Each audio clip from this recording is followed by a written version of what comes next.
পরবর্তী প্রশ্ন হচ্ছে, মুসলিম সংখ্যাগরিষ্ঠ দেশে ইসলামী শরিয়া আইন নেই বলে অনেকে এসব দেশকে দারুল হারব বলেন। কোনো দেশকে কখন ইসলামী দেশ বলা যায়, বিস্তারিত বললে উপকৃত হব। ইসলামী আইন না হলেই দারুল হারব হয়ে যায়, এটা একটা মত তো আছে, যে আমরা অস্বীকার করছি না। এটা একটা মত, আগে থেকে মানুষ অনেকেই এটা বলে আসছে, কিন্তু এটা শক্তিশালী মত নয়।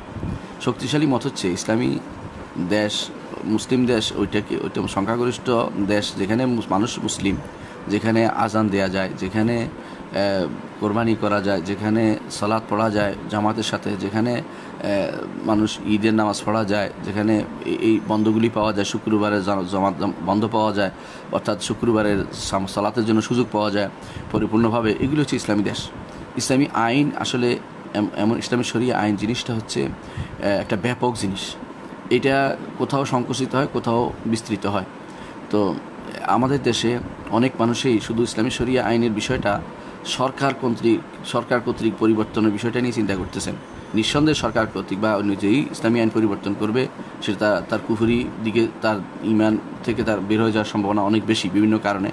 কিন্তু আমরা বলছি কখনো কখনো বের হয়ে যায়, কখনো কখনো বড় ধরনের কুফরি বা বড় বড় বড় কবিরা গুনাতে সে লিপ্ত হয়। কিন্তু একটি জিনিস সবচেয়ে বেশি দরকার, সেটা হচ্ছে যে শরিয়া আইন কে বাস্তবায়ন করবে, কারা বাস্তবায়ন করবে এবং কারা সেটা গ্রহণ করবে।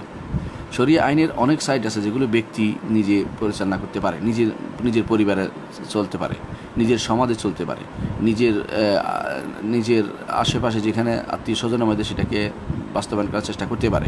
কিন্তু শরিয়া আইন কিছু আছে রাষ্ট্রীয়ভাবে, সেটা তো যদি নাও করতে পারে, যেখানে নিজের পরিবার, নিজের সমাজে রাষ্ট্রীয় শরিয়া আইন বাস্তবায়ন করা যায়, সেটা কখনো দারুল হরব না।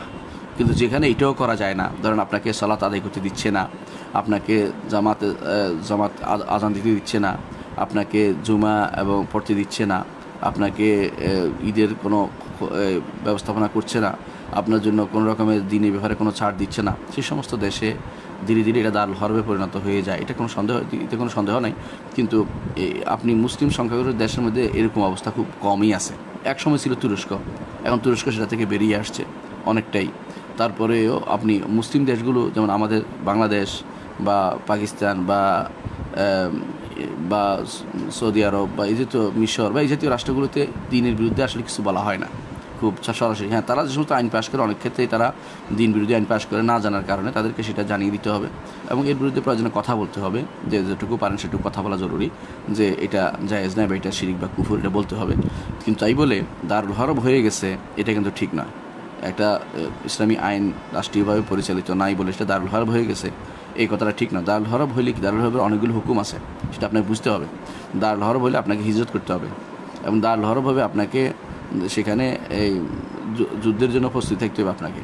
এবং দারুল হরব হলে সেখানে জুমা হয় না। দারুল হরব হলে সেখানে আপনার অনেক মাসালাতে একটা অনেকগুলি মাসালা জড়িত আছে, যেগুলোর সাথে দারুল হরবের হুকুম জড়িত। আপনি দেখতে পাচ্ছেন যে এই দেশে জুমা হয়, জামাত হয়, ঈদের ব্যাপারে গুরুত্ব দেওয়া হয়, ঈদের চাঁদের ব্যাপারে গুরুত্ব দেওয়া হয়, সরকারিভাবে দেখা হয় এবং সরকারিভাবে আপনার রমাদানের ব্যাপারটাকে গুরুত্বের সাথে দেখা হয় এবং সে সময় বিভিন্নভাবে সহজ করা হয় অফিস আদালত। এবং জুমার দিনের ব্যাপারে গুরুত্ব দেওয়া হয়, জুমাতে আপনি খতবা দিতে পাচ্ছেন, শুনতে পাচ্ছেন, কেউ বাধা দিচ্ছে না, ওয়াজ নসিহত চলছে। এত কিছুর পরে আপনার মাথার ভিতরে ঢুকে গেল যে দারুল হরব। এর অর্থ হচ্ছে আপনি নিজেই ইচ্ছা করে একটি মুসলিম রাষ্ট্রকে মুসলিম রাষ্ট্র বানাতে চাচ্ছেন। কেন? কিছু মানুষের হয়তো এটা বাতিক আছে একটা, যেটা হচ্ছে যে যতক্ষণ পর্যন্ত রাষ্ট্রীয়ভাবে প্রতিষ্ঠিত না হবে ততক্ষণ পর্যন্ত এটা ইসলামী রাষ্ট্র হবে না। এটা প্রতিষ্ঠিত না থাকলেও এটা ইসলামী রাষ্ট্র মনে রাখতে হবে আপনাকে। কেন? কারণ হচ্ছে রাষ্ট্রীয়ভাবে সব জায়গাতে ইসলামী রাষ্ট্র সব জায়গায় সবসময় প্রতিষ্ঠা ছিলই না, অনেক আগ থেকে ছিল না। কিন্তু তাই বলে মুসলিমরা কখনো এদেরকে অমুসলিম রাষ্ট্র বলে নাই। আপনি দেখুন, শাহ ওলিউল্লাহ মুহাদ্দিস দেহলভী রহমতুল্লাহ আলাইহি, তার সময় তিনি ভারতে বসবাস করতেন, কিন্তু তার সময় তিনি কখনো এই জাতীয় ফতোয়াবাজি করেন নাই, দারুল হরব ভারত এরকম বা ফতোয়াবাজি করেন নাই। কারণ তারা চিন্তা করেছেন যে দাওয়াতের ক্ষেত্রে সম্প্রসার করা দরকার। কাউকে বলেন নাই যে দারুল হরব হিসেবে আসো যুদ্ধ করে বা আমরা যুদ্ধ করে, এটা বলেন নাই। কিন্তু এইরকম দারুল হরব, দারুল ইসলাম, যে এক দুইটা টার্ম আছে, মূলত এই টার্মগুলো যে পরিপূর্ণভাবে বর্তমানে খুব সব জায়গাতে প্রযোজ্য হবে তাও কিন্তু না, কারণ অবস্থার অনেক পরিবর্তন ঘটেছে। সেখানে আপনি কোথায় দারুল হরব হবে, কোথায় দারুল ইসলাম হবে, এটা আপনাকে অনেক যোগ্য ব্যক্তিদের নির্দেশনা অনুসারে, আপনাকে আলেমদের নির্দেশনা অনুসারে নির্ধারণ করতে হবে। এইভাবে ইসলামী শরিয়া নাই বললেই, কোথাও শরিয়া নাই বললেই সেটা দারুল হরব হয়ে যাবে না। দারুল হরফ হয়ে যাবে না।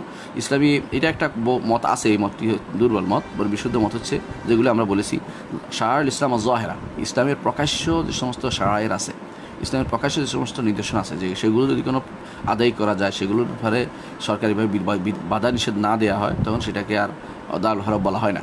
তবে সেখানে যদি সরকার ইসলাম বিরোধিতায় লিপ্ত হয়ে থাকে, সেটা পরিবর্তন করা এবং সেটার বিরুদ্ধে তাদেরকে পরিবর্তন পরামর্শ দেওয়া বা তাদের বিরুদ্ধে কথা বলা বা তাদেরকে সঠিক পথে নিয়ে আসার জন্য চেষ্টা চালানো, তাদেরকে নসিহত করা, তাদের যতটুকু সম্ভব, আপনার যতটুকু সম্ভব কাজ করা, এটা কিন্তু দায়িত্ব। কারণ মুসলিম রাষ্ট্রে ইসলামী শরিয়া আইন থাকবে না, এটা গ্রহণযোগ্য বিষয় নয়। প্রয়োজনে তাদেরকে পরামর্শ দিতে পারেন যে ইসলামী আইন ব্যাপারগুলো যেন গুরুত্বের সাথে দেওয়া হয়, যেন এগুলো পরিবর্তন না করা হয়। আর ইসলামী শরিয়া আইন পুরোপুরি নাই আমাদের সমাজে, এটাও ঠিক নয়, কিছু কিছু আছে, সেগুলোকে যেন আমরা ধরে রাখতে পারি, প্রত্যেকে সে বিষয়গুলো খেয়াল রাখা দরকার। আশা করি বিষয়টি বুঝতে পারছেন।